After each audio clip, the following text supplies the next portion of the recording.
like this. Wherever we go, it's like this. There's going to be change, but real change, not Obama change. We remember the famous Obama change. So, who saw the debate last night? And great book. And who won the debate? Everybody. I mean, I think there were a few people that really did well last night. And we were given good credit. It's hard to get credit from the press. You know, when you get credit from the press, you know you really did well.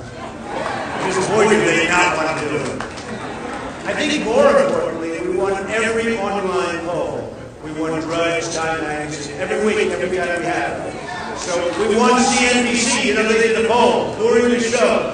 And he kept saying Trump 50, 51, 59, 52. The other one was 6, 5, 9.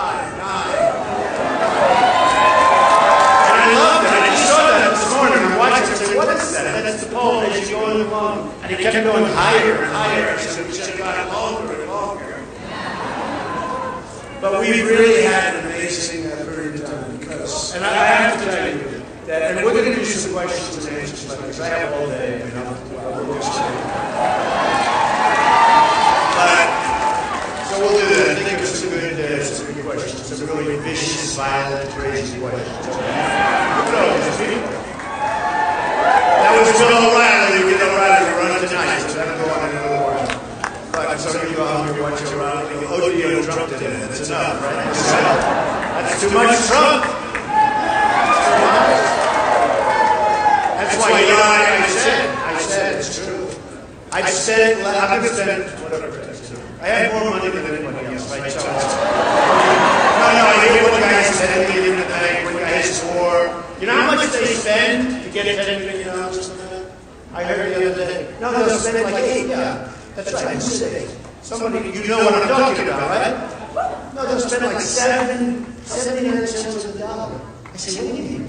But the report is that they have like all this money, but they spend so much money to get the money, so they'll end up in some cases with 20 cents left. This is going to run our country. Tell me. You know, I take small contributions to people where they give, like, I always say the woman in the credit, it was lengthy letter, she gave $7.50. But, they take $50 and $100, $200. And frankly, I love that only in the sense that they feel invested in what we're all doing. But there's no PACs where people set up PACs in my name. They use the name of the book for one of the PACs. I don't know who the people are. And we sent legal notices to every PAC. They had 9 or 11.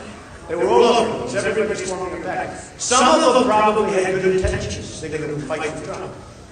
And I like that, but you just don't know. And some of them had good intentions. You know what it was? Their wallet. That's what the good intentions. You can imagine. So we wrote a very slowly letter, and I felt bad because honestly, let's say of the 9 or 11 or whatever they were, but probably some of them that were really going to go to Canada. And you're telling them, we don't want your help. Please give your money back. They don't even have to do that. I don't know what they do. They'll probably use it for another candidate. They'll make a deal. That's probably what they do. But it's really that these super PACs are really, really bad. And they're really controlling the system right now. And, you're supposed to not have involvement in them, and you see what's going on with them, and you see all of the money that's being spent, and the millions, like Jeff has $100 and some odd $1 million. I don't know if that's after all of this expense. Who knows?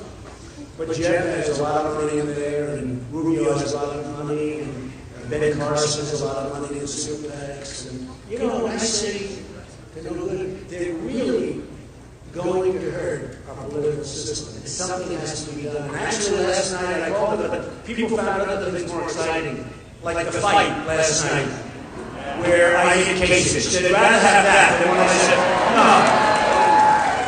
And remember what I said about Jeff? And remember what I said about Rubio. Okay, everyone said, oh, no, you're wrong, Mr. Trump. I get no credit for this stuff. I said they don't like each other. I said it, and, people forget. So, 2 months ago, I made this case. Everyone says, oh, Mr. Trump, everybody. So Jeb was the governor, and the other guy's a young guy. And in all fairness, Jeb was the mentor. And I'm not knocking on it. I mean, what I said is what I said. They all like each other. And everyone said you're wrong. And they all said that Rubio would never, ever run because it would be disrespectful to the guy that was a spinner. And I understand that. You know, there's a loyalty thing. We know what loyalty is, right? But there is a loyalty thing. And so everyone said they weren't going to, run and this and that. Well, all of a sudden, Rubio announced maybe he will, maybe he won't, but he announced he will. And people thought, and Jeb said, they interviewed Jeb, he said, no, I'm not upset. He said, dear, dear friend. I said, oh, please don't tell me. Because you can imagine what he told his father. Well, you can imagine, or his brother. Dear, dear friend. It doesn't work that way, folks. But that's political speak. And then Rubio said the same thing. But last night, the heat came out. And I even said, I don't know if I told you, I announced that I told you, a lot of anger there, a lot of hatred between those two. But I love to pick it because it's life. It's like the way the system works, it's just life. But what I wanted to mention before we do a little bit, I'm going to go a little bit, and then I'm really wanting to go with the question and answer because I love it. I meet so many people, it's true, and I get so many great ideas from doing it. And I love it. Ask me anything. What the hell difference? A lot of guys, they're all canned. They have lobbyists. And the lobbyists control them, usually through the super PACs. And they have donors, and they have special, and they're totally controlled. Not all of them, maybe 99%, okay? But they're totally controlled. But they have people that totally, the pollsters, right? And these pollsters are tough people. They're smart. They make hundreds of thousands. Some make hundreds of thousands of dollars a month. And they do polls all the time. I said, what do you need polls for when every week these guys, look at all those cameras in the back, they do polls like every week. They spend millions on polls. I said, why would you spend money on polls when you can get them for free from CNN, from Fox, from MSNBC? They come, no, it's true. I mean, I learned things about me. I haven't spent 10 cents on a pollster, and I've learned things about me that I never knew.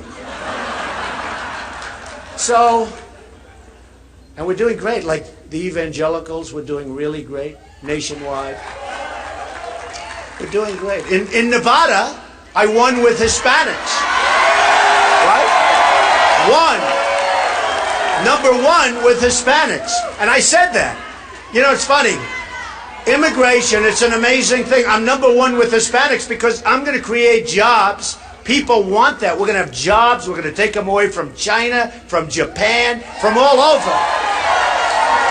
And we're going to have a very, very special. Look, we're in.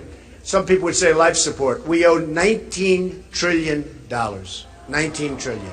What do you do? 19 trillion. And, they just did a budget the other day. They're going to borrow another couple of $1 billion. So it's going to go up to $20 trillion. And you just say, why? Why is this happening? And do you ever notice they always get, and I'm now talking about the Republicans, they're incensed a week before they have the debt ceiling coming, all right? They're always incensed. They don't do anything for a year and a half, 2 years. And then a week before they start talking about it. Oh, we're not going to, you can't do it that quickly. You got to do it earlier. Like, the day it was done the last time, they should have started working on it. So all of a sudden you hear the debt ceiling's coming up next week. By the way, it's so sad because we could have so many great victories in Washington, and we just don't. So now we have a new man, Paul Ryan. I hope he's going to work out. He's a nice person, I can tell you. He's a nice person. And people agreed, and look, I think he's got tremendous potential. He's got to strengthen up on the illegal immigration, I'll be honest with you. He's been weak on that, very weak. But he's a good man, and he was consensus, and that's important, because the Republicans, I mean, it's not only they don't get along with the Democrats, but they got to get along with themselves also. They got to go unified. And I've said, and Boehner, I always liked him personally, but I said, you got to be a little different with your negotiation. He said, well, 2 weeks ago, when they were talking about trying to get some things from Obama and the Democrats, he announced, we will not close up the government. Well, that's fine to announce, but you just gave up your entire negotiating position, right? Even if you're not going to do it, because it's a severe move. But even if you're not, he has The Art of the Deal. Give me that book. Give me that book. Come here. Look at this. What a great book. One of the great books. Way behind. I always say, way behind the Bible, but still a good book. The Bible's number one. Okay, I'm going to sign this for this guy. Yeah. He's an athlete. So, well, that's a good book too, Surviving at the Top. How about where I said that Osama bin Laden is coming to get us 3 years before it happened? Okay? So I was watching Morning Joe, good program, good guy, Joe Scarborough, and they said, yeah, Trump said this and that. You know, we were talking about Trump and military, because there's nobody that will be tougher and stronger and better with the military than me. And somebody was on the show that they didn't even like me. They said, you know, Trump wrote, there it is, right? Look at that book. There it is. But they said, Trump said they're going to come back. This is, remember, the first hit on the World Trade Center, where it was a bad hit, but it wasn't, obviously, it wasn't the one that happened, the ultimate. And there was a lot of stuff about a guy named Osama bin Laden, who was a terrorist, who was really raising his hand pretty loudly all over the place, talking about how he's going to come. And I mentioned him in the book. I said, you better put this guy away, essentially, because he's coming to get us. You better do something. And you better be smart, and you better be tough. And, you know, who knew this was going to happen? But I remember Joe Scarborough, he looked, and they had read the paragraphs that they're going to come, and they're going to do this. I said exactly what was going to happen. I'm good at this stuff. And I mentioned the name Osama bin Laden. And I actually mentioned his name because I saw his name. He was like, so Joe goes, whoa, when was this written? It was written a couple of years before the World Trade Center. And we can be tough and we can be smart. Like Iraq, we spend $2 trillion, thousands of deaths, thousands of lives. And you could say on both sides, in all fairness, okay? Thousands and thousands. We lost 5,000 more. They don't even know. Thousands of lives. Wounded warriors who are the greatest. I love. Wounded warriors. All over. So we have $2 trillion, the wounded warriors. We have thousands of lives lost. We have nothing. What do we have? Nothing. Iran is taking over Iraq. And we just gave them $150 billion to do it. No, think of it. Where do they make these deals? That's why, look, you know, I may be a lot of things, but I really know how. I'm a good deal guy. This would never happen. No, I mean, hey, Carl Icahn just announced he's supporting me. You know, Carl, a great businessman, great business leader, very smart, made fortunes, billions and billions. And he just endorsed Donald Trump out of the blue. But others still. And because he knows there's no games. We're not playing games. This guy, we have Kerry negotiating a deal, $150 billion we gave him. We don't get our prisoners back. Now they want to start a new negotiation. Listen to this one. For the prisoners. Did you hear this? The deal is done. They got their money, or they're getting it very soon. Oh, I wish there was some legal way. I wish this election could take place tomorrow. There's no way. I don't care what they agreed to. I guarantee that contract somewhere along the line, as incompetent as they are, because I've inherited a lot of bad contracts over the years. You know, where I buy a company cheap because the poor guy didn't know what he was doing and he made a bad deal. So you buy it cheap. You throw it into a chapter, you beat up everybody, and you have a nice little asset, right? You know, you do it. I do it professionally. But there's always a clause. Like a lot of times you'll see this horrible, and you'll be reading, oh no, this is terrible. This is worse than I thought. You know, you take it. A friend of mine, he's a great guy, but not a great business guy. So he signs this horrible, he asked me, I'm reading his contract. I love doing it. Can you believe this is my entertainment? Can you believe it? Other people do other things, but I like doing it. I like reading contracts. I'm reading. And all of a sudden, bingo! I see this clause. I say, you know, do you know you have the, no. And I help him, and I made some deal for him. He'll never forget me. Of course, he probably will. You know, people forget. They forget. But it was bingo. So as bad as these things are, and as bad as, let's say, that guy, there's always something. There's always something. and I'll find it. Oh, will I find it? Now, the other day, they said, hey, we'll start negotiating now for the prisoners. They have 4. They used to have 3, now they have 4. But they're only going to negotiate for 3. But they want 19 people that are here. Think of it. And what else? Many other things. In other words, they're starting off. Does it make you sick? It's just, every time I use this because how many things can you relate to that are so simple? One of the things that's very interesting, and one of the reasons I actually like taking questions and answers, because you have things that are bad in the country. But you have, let's say, 10, 12, 13. You make them in a speech, you can talk about all of them. Then if you make the same speech, they'll say, oh, gee, you talk about this. Well, how many things are there? You're going to talk about all of them. We can talk about immigration, illegal immigration. We can talk about IRS. IRS is right. He says IRS and I say ISIS. Maybe it's the same thing. I thought that's interesting. Who said that? That's very interesting. That's very interesting. But no, I mean, you talk about ISIS, you talk about the problems, you talk about Obamacare, which is going to be repealed and replaced. Obamacare is turning out so badly that in 17 it looks like they're going to have to go back to Congress and rewrite the whole thing. It's a disaster. And you people know it. The premiums are up 35, 45, 55%. The deductibles, you're not even getting anything because the deductibles are so high, you have to die. And who knows if it covers you if you're dead? I'm not sure. Do you get covered if you're dead? No, the deductibles are so high that I don't know. I mean, I don't know. So what happens is, I talk about this, Aranda, because as a person that has had tremendous success, and I had, don't forget, they said, he'll never run, right? I've told this story. I love this story. He'll never run, the pundits. Oh, do they hate me? He'll never run. He'll never sign Certificate A. That's a 1-page where you basically sign your life away. I signed it. Then I made the announcement. Then they said, oh, he'll never sign his financials. Well, I put them in almost 100 pages long. I think the longest ever put in was like 2 pages.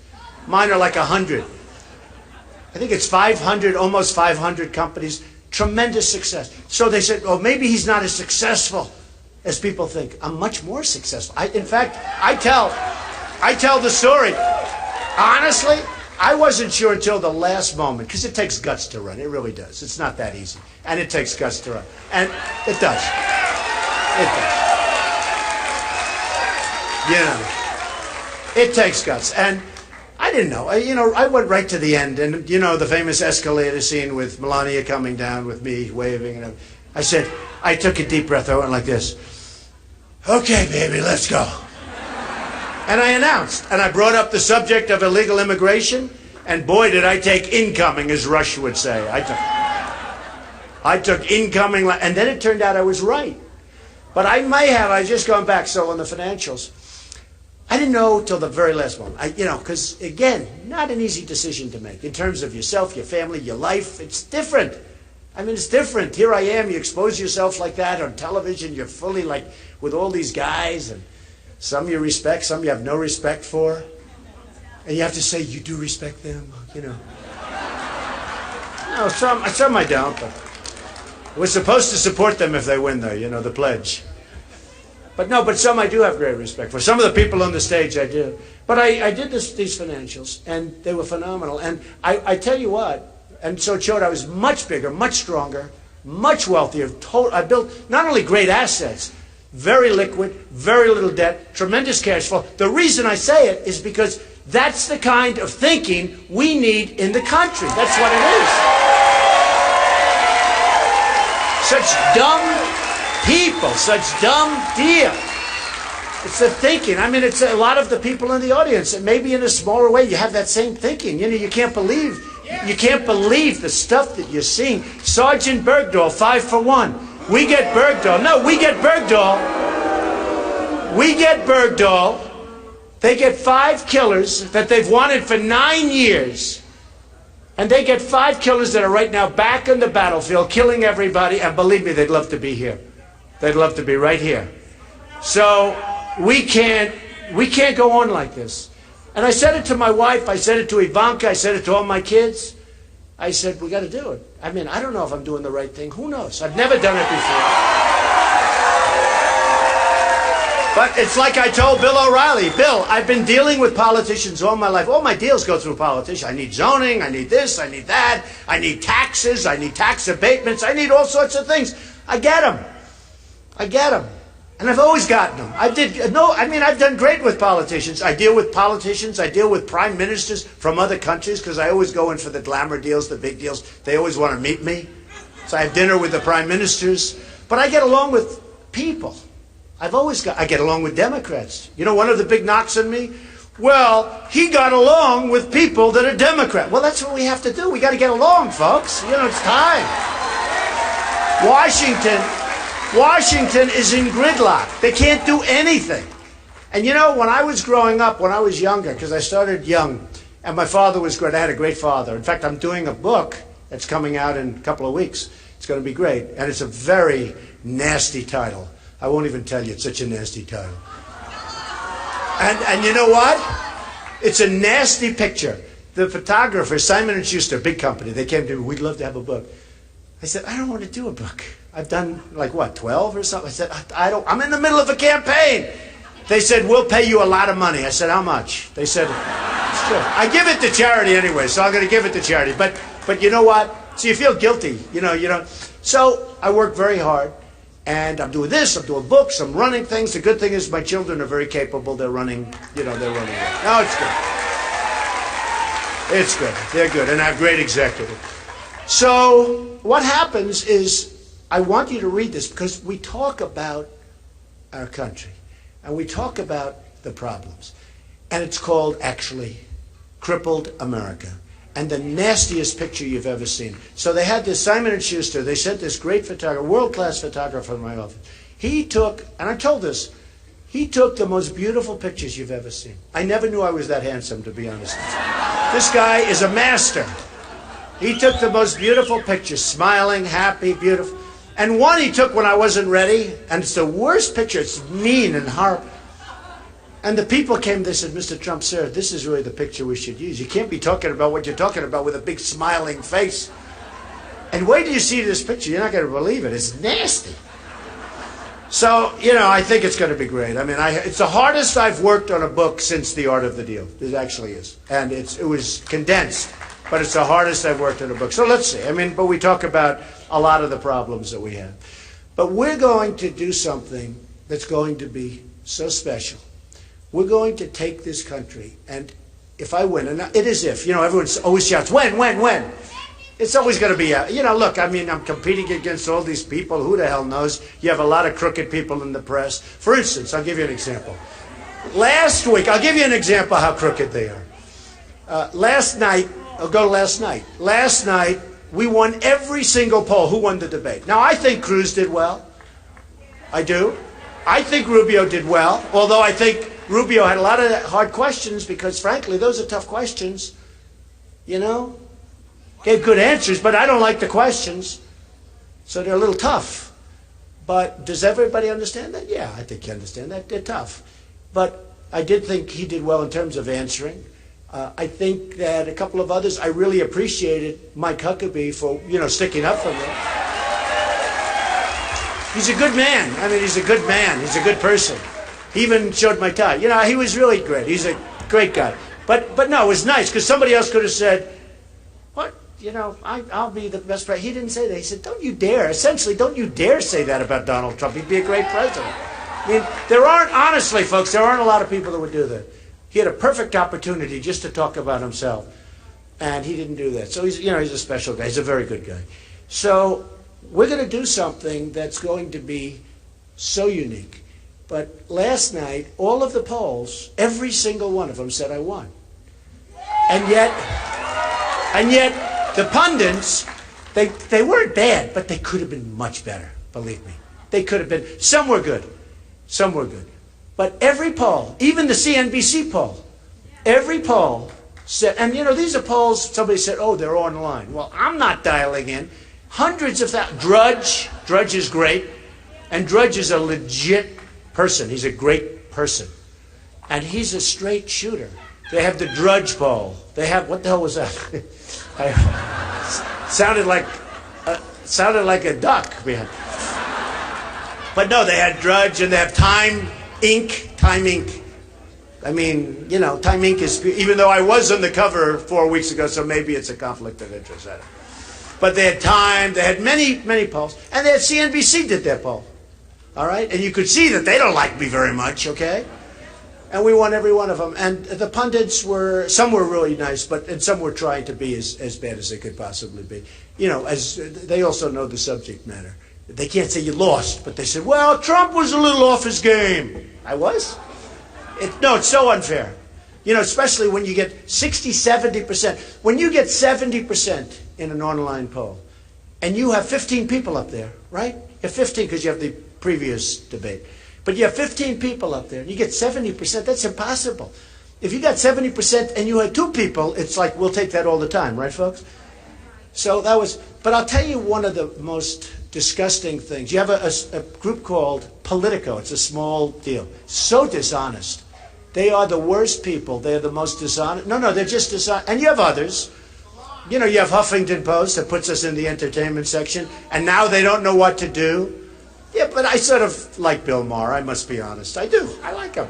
Do you like Bill Maher? I don't agree with him, but you can like him. Do you like Bill Maher? Huh? I don't think he likes me too much, I will say that. No, but you have all of these different groups, and the most amazing thing is it comes out, and no matter how it comes out with hatred. You see the level of hatred on the other side. And I think, I've made a lot of speeches like this. I always have rooms like this packed. They're packed. And you people didn't have much time, right? You didn't have much time. But last week in Iowa, so I had a negative poll in Iowa. And it was the first time, I didn't know what. It can happen. Because for 100 days, there were even 100 days, I lit every single poll. And I was surprised at Iowa because I have amazing relationship with the evangelicals, with the Tea Party, with, you know, all the people. And for some reason, I had a couple of negative polls come out in Iowa. And I was surprised, actually. And then we had a poll come out, a really good one. The ABC Washington Post came out on Friday. And it was a very, very expensive, good poll. And practically nobody reported. I was killing everybody, right? And then they had another couple come out. They had the Gravis poll come out. I think I was 38 or, I like killing everybody. They had all these, and nobody mentions it. And then it happened. I had a CBS poll. I think they talked like to 300-400 people. And I was a little below Carson. It was the biggest story I've ever seen. Sure. It happened. It was bigger than anything. It was bigger than Benghazi with Hillary. It was the biggest. It happened. They were so happy. They have gone crazy between Iowa and... So I'm in Iowa. I had just gotten this negative poll. I have a group as big as this, at least. And it's a love fest. It's a total love fest. Now, I'm a negotiator, right? So that's what I do. The last thing I am is a beggar, okay? So I go to Iowa, and we are having fun. It was the best speech I've made. And in fact, the Des Moines Register that hates me gave my speech a great review. It said, unbelievable. Honestly, the Des Moines Register hates me. It's a liberal paper in Iowa. I'm going to start to like it, I think. I couldn't believe this. The story was good. And I had some other good stories. But then I had these dopes from Politico. They're dopes. They're third-rate people. It's losing a lot of money, I hear. It's probably going to be out of business soon. But, you know, they do this stuff. And they don't care. The truth means nothing. And then I had a couple of others. And even one of the networks that I was very disappointed in. So I do this speech, and here's what it is. Thousands of people. I had just gotten a little negative word. And I go to the people, I say, come on, folks, let's get with it. You don't want... When was the last time you won a primary? You haven't done it. We got to do it. We're going to do it. Let's get with it, folks, or I'm never coming back to... In other words, we're having fun. I'm being sarcastic.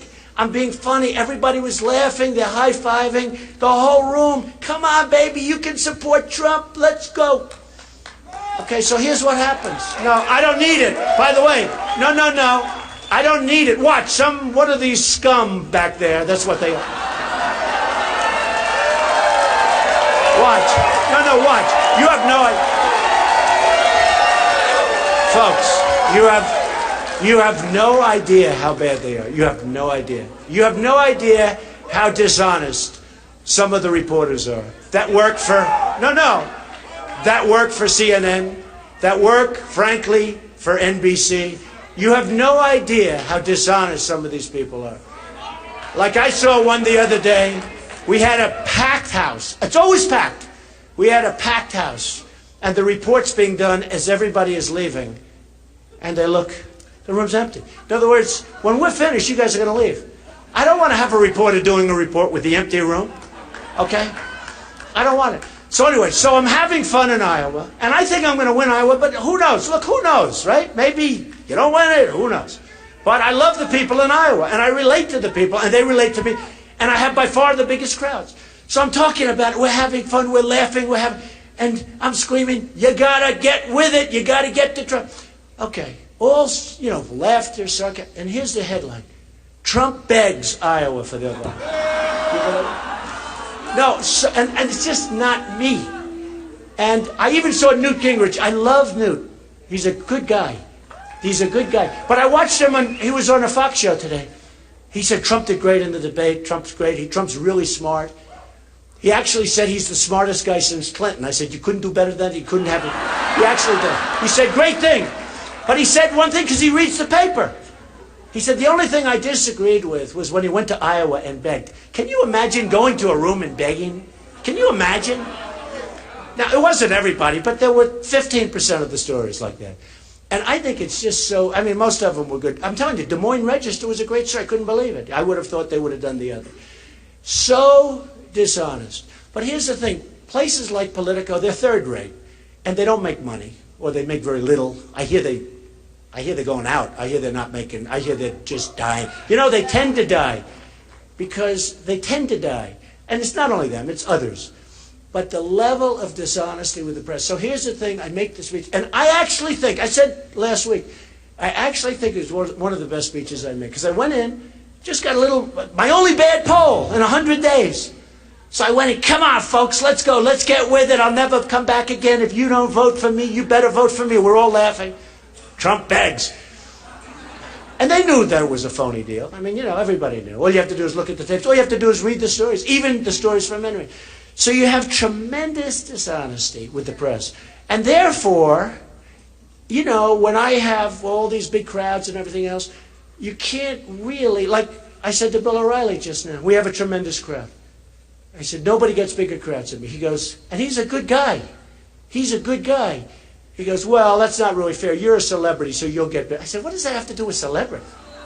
I don't think you're here because I think you're here because I have a view that we're not going to be taken advantage of anymore, right?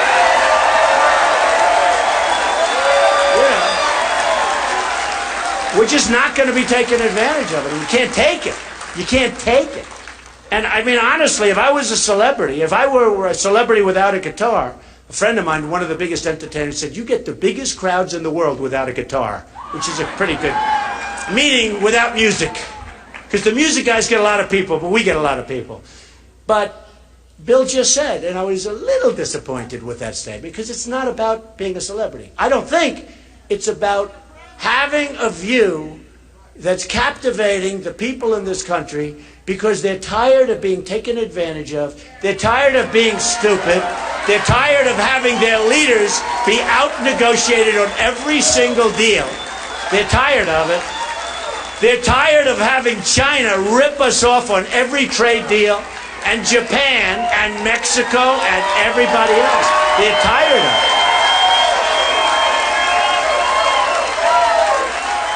And I think if I were a celebrity, and if I walked and we're talking about, isn't it a wonderful day? Isn't the weather nice? Beautiful out, isn't it? And do you ever hear and I'll tell you, look, I deal with everybody, all over the world. Chinese are very tough negotiators. The Iranians, the Persians, very tough negotiators. Oh, did you hear the new one? So they say it was our president that requested, because Iran decided now that they're going to get involved with Syria, right? You believe this? And why not? They got our money. And they don't have to develop nuclear. They can buy it. They have so much. What do they have to develop it for? Cheaper to buy it. So, according to what I heard, which is probably true, we got out-negotiated in the Iran deal, and President Obama requested that the chief negotiator for the Iran deal, who's a killer, I watched him on Charlie Rose being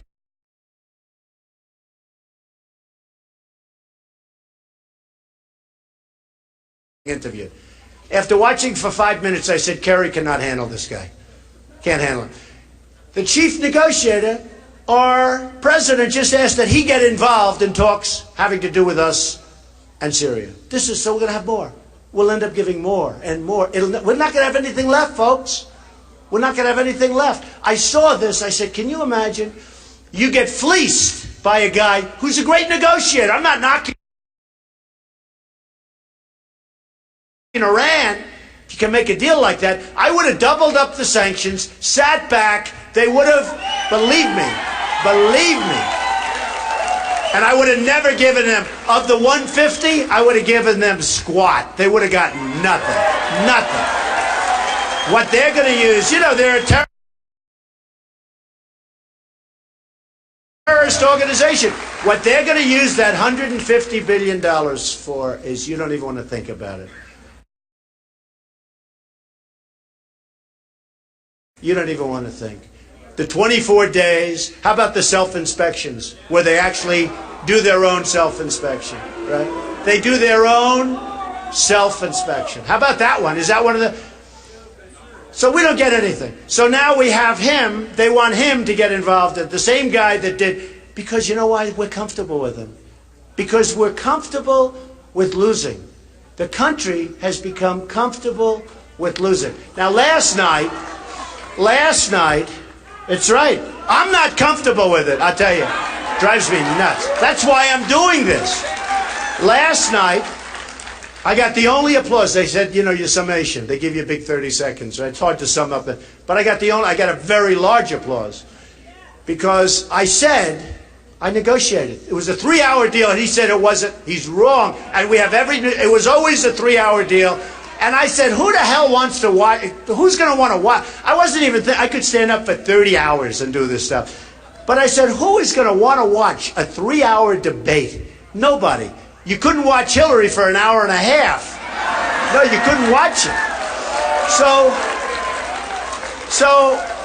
I called up CNBC. I said, fellas. And I called Ben Carson. And we said, Ben, let's form a little deal here. If they don't have me, they don't have you. I don't think they can, not going to work so well. And by the way, and that's not to knock anybody else, but who needs to form a big deal? If I can do it with two, 2 is fine. They folded in about 15 seconds. We got rid of an hour. And they were getting $250,000 for a 30-second spot. They used to get like $1,000, $2,000. How much would they have gotten if I wasn't involved? You tell me. They would have gotten nothing. So I gave a quick summation. I said, we don't win anymore. And we got to make great trade deals and blah, blah, blah. And then I said, as an example, everybody said you cannot negotiate. It's non-negotiable. The 3 hours. I called up. I got it. And that's a big thing to get. 1 hour. And when you think of those 30-second commercials at that kind of money, 1 hour, that's a tremendous amount of money. And maybe that's why CNBC was so angry. Maybe that's why. If you think. Because they were pretty angry. I actually didn't mind it. I didn't mind. I expected it. A lot of the folks up there were very angry and very upset about the way CNBC behaved. But, what do you think? Yes? I didn't care. I've become immune to it. I tell you, honestly, I've seen things that are so bad with the press. I've seen things that I wasn't... I went out, oh, yeah, they were bad. They were really asking questions that were bad, but what else is new? But some of the folks up there thought it was really unfair. And Reince Priebus, who's a good guy, head of RNC, he went wild yesterday because he thought it was very unfair. And if you look at the Hillary debate, they were all softballs. Here, Hillary. Bing. Bing. All softballs. It wasn't the same thing. So, we're going to have a border. We're going to build a wall. Mexico is going to pay for the wall. We're not paying. Just like CNBC gave up that hour, a lot of money, Mexico is going to pay. And I love Mexico, by the way, and I love the Mexican people, and I love the Hispanics. I have thousands of Hispanics that work for me right now. Thousands. You know, I gave a speech the other day in Miami at Trump National Doral, right smack in the heart of Miami. And I said, this is going to be interesting. We had a big crowd like this, and I gave the speech. It was 80% Hispanic, 80%, maybe more. You have no idea. They put you people to shame in terms of enthusiasm. I'm telling you. No, I'm telling you. I'm telling you. They were so in love with the message of the border and the message of the wall because they're here illegally. They don't want to be overrun. They want to work. They want to do their job. These are incredible people. And we're going to let incredible people come into our country. We want people to come in, but they have to come in legally. They have to come in legally. And, you know, so many things. I mean, and this has nothing to do. Mexico is only one of many. They come from all over Asia. They come from all over. But do you know that if you want to become a citizen of Mexico, it's one of the hardest countries, maybe the hardest country in the whole world to become a citizen of. And you know, if you're in Mexico and you're supposed to be there for a week, friends of mine are there. They go to Mexico. I like Mexico. I like Mexico. They go to Mexico. They're there for a week. They get a knock at the door. When are you leaving? When? No, they just want to know, what's your time? You know, you're here. Are you going to extend? What's going on? By the way, they're doing the right thing. I'm not knocking. I'm saying they're doing the right thing. We don't do that because we're stupid. We're stupid people. We have stupid leaders. We don't do it. I mean, the anchor babies. You have a baby, you go, you're pregnant, you go, you have the baby on our soil. Congratulations, 85 years we're taking care of the person. In Mexico, you know what they said? That's terrible, terrible, the way the United States is handling that situation. Except in Mexico, if it happened, believe me, they don't have anchor babies in Mexico. There's no anchor babies. It's bye-bye. We got to change, or we're not going to be great anymore. We're going to...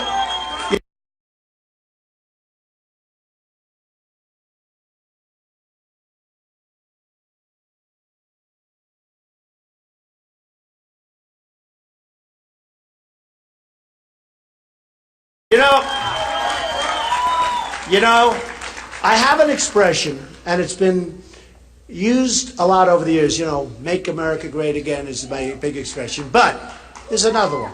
And so often, I like to use, I love expressions because it says it. The American dream is dead. You know that, right? The American dream is dead, but I'm going to make it bigger and better and stronger than ever before. Bigger and better and stronger. And we're going to. We're going to make the American dream bigger and better and stronger before. We're going to get rid of all these horrible regulations.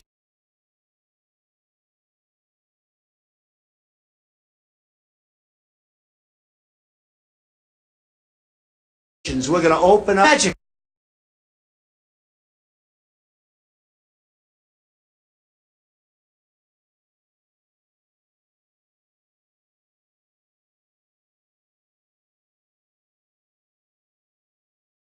It's unbelievable.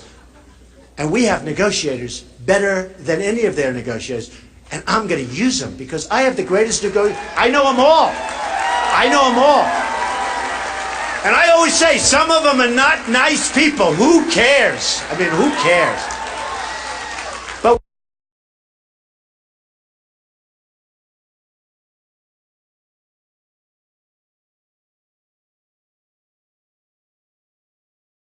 we're going to bring this country back, and we're going to make it so special. It's special now. We love it, but it's troubled. It's seriously troubled. But we're going to make it so wonderful and so great. And you're going to be so proud. You're going to be so proud of our country. Because like I said, in summing up, we don't have victories anymore. When was the last, think of it. Think of it. When was the last time we had a victory? We lose on trade to everybody. Any country. You know, I use China because that's the ultimate abuser. They abuse. I mean, with them, it's not even funny. They abuse us. And I love them. They're great people. They buy my apartments. I rent office space. They're fine. They're great. I wish our people would do it in reverse. But China, listen to this, almost $400 billion a year on a trade imbalance. 400 billion. It's been going on for years. It's going to end. It's going to end. And we'll keep doing business, but they've got to treat us fairly. They're not treating us fairly. You know, I'm a free trader. I believe in free trade. But I also believe in being intelligent. And I also believe in smart trade. How can we continue? I'll give you another example. Japan, $70 billion a year imbalance. They sell us cars, they come off like the Long Island Expressway. Anybody know the Long Island Express? Like the boats, the biggest boats you've ever seen, biggest ships, the cars are pouring off. If they had cops, they'd give them speeding tickets. You never saw anything like it. They're going like 40 miles an hour off these boats, right into our economy. We get nothing, other than we close plants all over the place because they're taking our jobs. We get nothing. And you know what? I always say, how many Chevrolets are in the middle of Tokyo right now? I'll bet there isn't one in the whole country. So you look at Japan, it's going to stop. And we have all the power. See, Obama and these people, they don't know that we have the power. We have the power because we can say, sorry, can't do it anymore. Can't do it. We don't want your cars. You know what? You'll buy American for a while. They'll be back. We almost did it 12 or 13 years ago. Do you remember? It was so egregious, but our president at the time chickened out, and he folded, and we lost. He almost did it, but he chickened out. Remember that? 13, 14 years ago with Japan. It's egregious. China's the most egregious. Think about this. Think about a Carl Icahn, or me, or somebody, working on the China deal and making it much better. So instead of $400 billion a year, would you love to break even? I mean, who wants to break even? Would you love to? Do you know what the difference? Do you have any idea? You saw the bad numbers that came out this morning, that we have virtually no growth. First quarter, we had no growth. We had negative growth. Now we're down to a little bit over 1%. You know what 1% is? If China does 7%, they're in like a major recession. All right? We have 1%. We're being led by people that don't get it. And it's so easy. And don't forget, never forget this. We have all the cards. They don't have the cards. They don't have the cards. We have single-handedly rebuilt China. You look at their roads, you look at their bridges. They built bridges bigger than the George Washington Bridge. It's like candy. They're all over the place. Where are we building? We happen to be building one in New York. Wait till you see what that sucker is going to cost. And they're building one in San Francisco. You know who's building it? The Chinese are building it, right? The Chinese are building the Bay Bridge. It's being built by the Chinese. Big cost overruns. Big, oh, they need Trump. I don't do cost overruns. Big cost overruns. You know what? Tremendous cost overruns. Somebody ought to look at, I saw the other day, massive. They're saying it's different, it's a little this, it's a little bit higher, a little bit this. We painted it a different color. You know, it was supposed to be blue, it's going to be pink, and it's going to cost $10 million more for the pink paint. I know all of it. Oh, I hear it all my life. I've been growing up with this stuff. So we're going to do things that are so good. We're going to cut all of the fat, the waste, and abuse. We're going to lower taxes so that corporations are now going to pay 15%. We're the highest taxed country in the world. And that's why. Today it was announced, I just have it here, it was announced that Pfizer, did you read about that deal? Pfizer is going to take one of our great companies out. Now it's supposed to be not going to it's going to happen. They're going to take it out. Thousands and thousands of jobs. It's going to happen. Just right over here, it's a company called Allegra.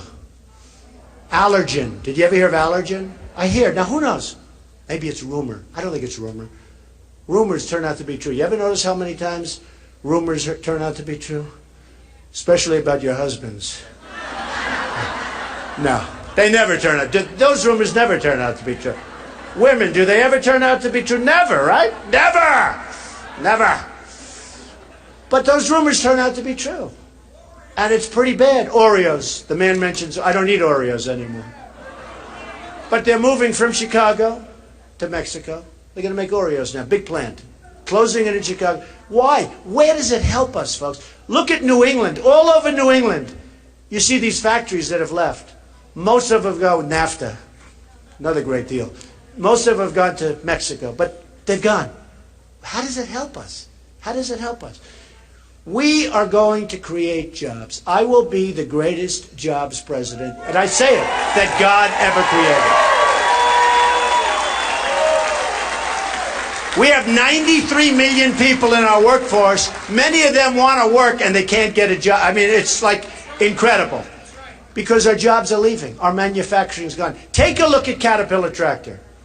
Great company. You see the bad numbers on 2 days ago. Really bad numbers. They're not selling. The dollar now, the Chinese are so happy. They cut their dollar. They cut their currency. Japan cuts its yen. Japan's having a field day. They have a very smart leader. They're taking our business. Komatsu has taken all that tractor business. And we sit here with the strong dollar. And you know what the strong dollar is good for? It's good for a guy like me. You have a lot of dollars. But it's only good if I want to go to Europe and buy things. Or if I want to go to Asia and buy things. Then it's good. But how does that help us? It doesn't help us. We're not going to have any exporting pretty soon. And all of the things, the trade agreement is a disaster. And by the way, she says, no trade agreement. This new trade agreement, it doesn't mention the single greatest tool that they have to take advantage of us. And you know what that is, currency manipulation. And the greatest ever in history has been China. So we're going to change things, folks. And I said this the other day, and somebody said, well, that's a very severe. What China has done to us is the greatest theft in the history of the world. It's the greatest theft. We have, and Europe's helped a little bit, but we have done most of it. We have rebuilt China. The money and the jobs that they've sucked out of our country, we have rebuilt China. And we're going to reverse it. We're going to reverse it. So, believe me, and you can count on it. All right. You can count it. Let's take a couple of questions.